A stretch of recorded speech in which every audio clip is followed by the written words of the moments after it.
It's always great chatting with my next guest, UFC lightweight Drakkar Klose, who's still on the mend right now, but we're excited to see when he might be fighting next. Just here to get an update. But Drakkar, how are you, man? I'm doing great, man. First and foremost, health-wise, how you doing? I know you mentioned to me you had some surgery. Yeah, I was dealing with the Jeremy Stevens thing. I was feeling better from that. I just had signed a contract to fight in December, and then I had tore my knee. Oh, shoot. So, sorry to hear that.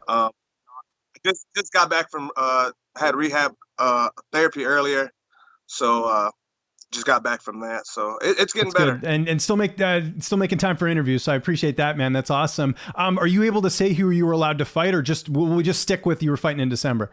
Okay, we'll tell you what card were you supposed to be on? Were you on the Poirier card? It was the 11th or 18th. Okay, gotcha. I would have to. It was one of those, but it was a good matchup. It was a good matchup for me. Hopefully later on I'll get that fight again. Or yeah, what is the timetable on your recovery? When are you looking to fight next after all the injuries? Since they had to repair my meniscus, so they said because I was still planning on fighting in December, but it was torn a little bit, so they had to repair it. They say 4 to 5 months. Gotcha. Try to get as soon as possible, really. I almost been out for 2 years, and it's crazy how time flies. Wow, I know it's nuts. Back to the Stevens thing. Really unfortunate what happened. It seemed like a lot of people were on your side with what took place. Did Stevens or his team, did they ever reach out to you after that happened? It seemed like there's still some bad blood there. No, I haven't heard anything on it. Man, it is what it is. He went out there, got his ass beat. I wish it would have been me doing that to him, but he got it. He got what was coming to him. So, hopefully we fight down in the future. So did you catch any of the comments he was saying after the fact? It seemed like there was still something there, like him kind of being a little bit disrespectful after that. Does that bother you? I don't know if you pay attention to that stuff. No, because stuff like that doesn't bother. Because who's Jeremy Stevens? You know what I mean? Like everyone knows he's a hothead, and you know what I mean. So just let him be him. And kind of last thing on that, how did you deal with the fans? Because there's always those idiot fans who says, "Oh, he could have fought," and all. I mean, Aljamain Sterling's dealing with this now. How have you dealt with that on social media? I just think it's funny. I like to laugh, and if I can, I'll write some stuff back to them. Because they wish they could be in my shoes. You know what I mean? They're at home, in their mom's basements, so I'm really not too worried about what other people have to say. So I'm on social media the other day, see Courtney post a photo, and you're back at the MMA Lab, which honestly I think is awesome. Tell me how this all came together, because I know you had left them and then you went elsewhere, and now you're back, man. How did this all come together? I've always, when I first left the lab, I was, kind of brainwashed, and, I was, kind of young a little bit, and just, I let someone get into my head. I have a lot of loyal to Benson and Crouch and everyone at the lab, and I just can't believe I let someone like I'm not even gonna say his name because he's a scumbag, but let him do that. You know what I mean? But it is what it is. I seen Crouch in Houston. It's something I always wanted to do. Talk to him, and he was a father to me. He still is. He's let me live. They had a fight house. He let me live there for years for free. You know what I mean? He's taking care of me. So, I just had to man up and do what was right. In my heart, I had to, make things right. Because even going into the Benil fight, I'm thinking about what Crouch is thinking. You know what I mean? Like it had too much pressure on me, thinking about, oh, I have to prove him wrong, and it's like, he's done so much for me to get me to where I am. Like, I don't know. It was just, my head was messed up. And, I was only over at Fight Ready for like 4 months. And once I realized, like, most of these dudes, it's too many captains over there. You know what I mean? Like, too many yes men. And that's not what I need in my life. And I realized that as soon as after that Benil fight, I was like, I'm out of here. And, I kind of just did my own thing. But, I was always still training with the guys over at the lab, but it just wasn't at the lab. And, and when I seen him in Houston, I was like, just man up. You know what I mean? having conversations sometimes is tough. Mhm. And, I was like, fuck, just sat with him and, talked with him. And then as soon as we got back to Phoenix, we had another meeting and, I let him know that he was right. You know what I mean? Everything he had told me about this guy I followed was true. And I told him that I'm sorry. And, you live and learn. And that's all you can do is grow from situations like Yeah, that. and props to you. Just tell me that feeling though, once you'd reconciled, like that's got to feel really good just knowing, because I kind of figured this was going to happen, that you would go back, only because I know how highly people at the lab spoke about you. I'm interviewing James Nakashima, I'm interviewing all these guys and they're just saying, man, we missed Drakkar. And I felt like at some point something would sort of reconcile. So tell me that feeling once you'd resolved things. That must have felt really good. Bit of a weight off your shoulders, right? It did, and I got emotional because, like me and Crouch have been through a lot. And he's like my father. He's a father figure to me. And, just being able to, man up and have that serious conversation with him, it just shows that I've grown as a man and just can't let things, speak to the person. And I'm just glad I did that because, like you said, there's a lot of weight off my shoulders and there's still a lot of fight in me. And, I want to finish my career with Jon and the boys at the lab. So That's great. And who are you getting to work with over there now? Because again, that's one of the benefits too, is you got a lot of training partners to work with now, a lot of different bodies. So who are you mainly getting to work with? I know you can't now, but who were you prior to this injury?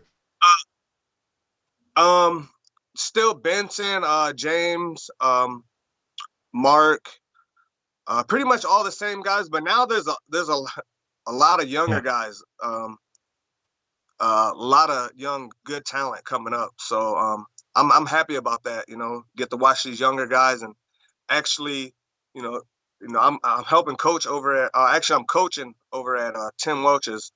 So this is giving me an opportunity, to help coach these guys and give back my knowledge to the game. How has that been? I did hear about that you were working with Tim as well. I'm sure taking some of the financial pressure off as well, since you haven't fought, right? So I'm sure that's a nice source of income, and it's in the same field. It's not like you're going to be a banker, right? Yeah. I kind of like it because I have to communicate with people. Like communication is one of my weaker ends. So I actually have to sit there and explain things, go through things, and so it's helping me. Good. So I really enjoy it. And how about Courtney? It must be good for her as well. I know there's some women over there that she can train with, and obviously just a good family atmosphere. It's really positive. Yeah. She's helping me coach. It was like soon as I start coaching, this injury happened. So I was like, can you help me coach over there? So it's a good thing because they really like her over there, and it's actually helping her too. You know what I mean? Like refreshing, going over moves and keeping stuff fresh in your head. Yeah. Did you happen to catch UFC 266 last weekend? And if so, what did you think of the main event? Oh man, that was an awesome fight. That was the first time I've seen a Volkanovski fight. I was there when he fought Max, but I had too many beers that night, so I don't remember that fight. Okay, but that was good though. Like that third round was crazy. Yeah, oh man, those chokes. I thought he was gonna pop his head off, but man, he's so tough. And then Lauren, a little disappointed.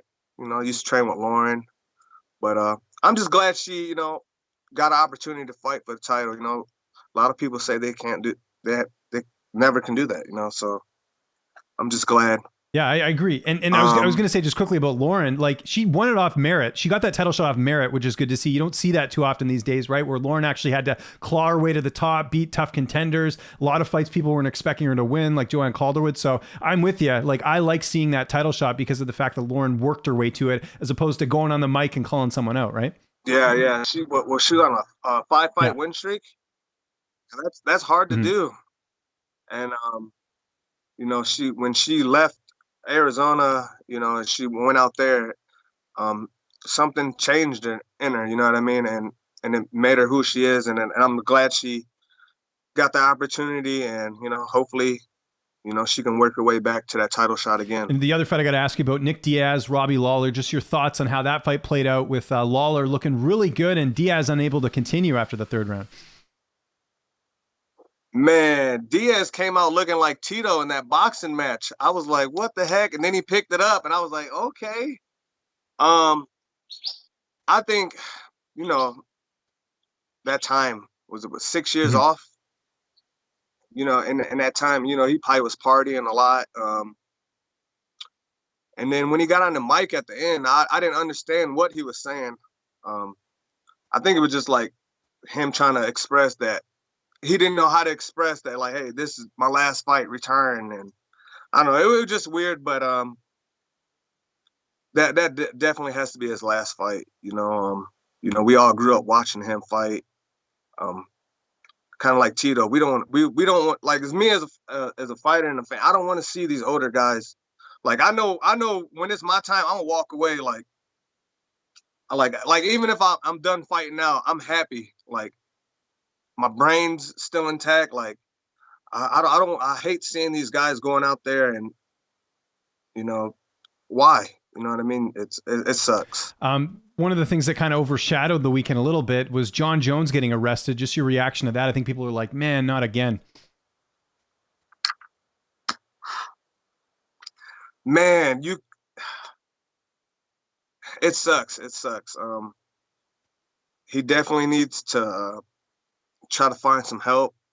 You know, because, you know, I've had family members go through stuff like that, and what he needs to sit down, and, you know, his family, like, they need to sit there and, you know, sit down with him and try to figure something out, because it's not looking good for him. Yeah, no, I agree. If he keeps doing the same stuff. You didn't think we'd end on a negative note like that. Positive note. How's your son doing? Kingston, how's everything going with him? And what's the latest with him? What's he been up to? Is he I guess is he doing preschool soon, I would imagine? Right now we have him in like a music school. Oh, cool. Okay. So yeah, he's doing music school. Actually, he starts his first soccer practice today, and he's game Saturday. So Courtney must be loving that. Courtney used to play. Didn't she play high level soccer in university? She must be loving that. Yep. And actually, she's going to be coaching the practice today, because the coach has COVID, so she's filling in. So she might be the full-time coach, you know. Interesting. So. That's cool. How cool is that? I know every father's different, but do you want to see him go into martial arts, or you just want to have him try a bunch of different sports and see what he likes? Have him do everything. Like, he's been doing jiu-jitsu. He likes it. But whatever makes him happy. For sure. And is he getting to that age now? I really don't want to fight, because there's no money in fighting. Yeah. You know, I've been doing this for 10 years, and I'm broke. Yeah. But I'm happy doing it, though. What do you think of, like, you know, Jake Paul coming out and kind of advocating for fighter rights a little bit, and kind of put, like, you know, the reason I bring Jake up, I know Jake's not the poster boy for fighter pay. I know some people want to say that. That's not the truth. But at the very least, it's someone prominent actually calling out Dana and saying, hey, look, like, these fighters are underpaid. Oscar De La Hoya is doing it now. Jared Cannonier, who I know trains with you at the lab, he's someone who came out and said, look, I need some money. Just, do you see this as a positive sign where, you know, more notable people are kind of coming to the forefront and saying, hey, we got to change this? I hope so, man, because me and Courtney, we were looking at, like, practice players. I think they make like $600,000 a year just to be on the practice squad. Wow. Holy crap.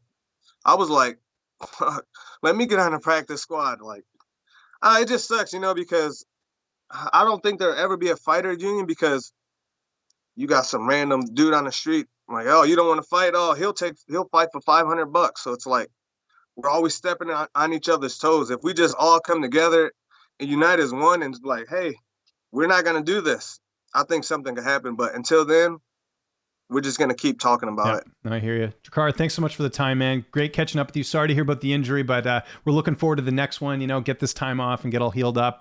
Anyone you want to thank, any sponsors, any social media you want to plug, I'll give you the last word. No, I just want to thank John Crouch, Benson, and all my teammates at the lab. You know, I'm glad to be back there. I'm sorry I left you guys, and, you know, but, you know, you live and learn, and I'm back, and let's get the ball rolling. Cool, man. Make sure to subscribe to the LowKick MMA YouTube channel for all the latest news, event previews, and interviews with some of the biggest stars in MMA.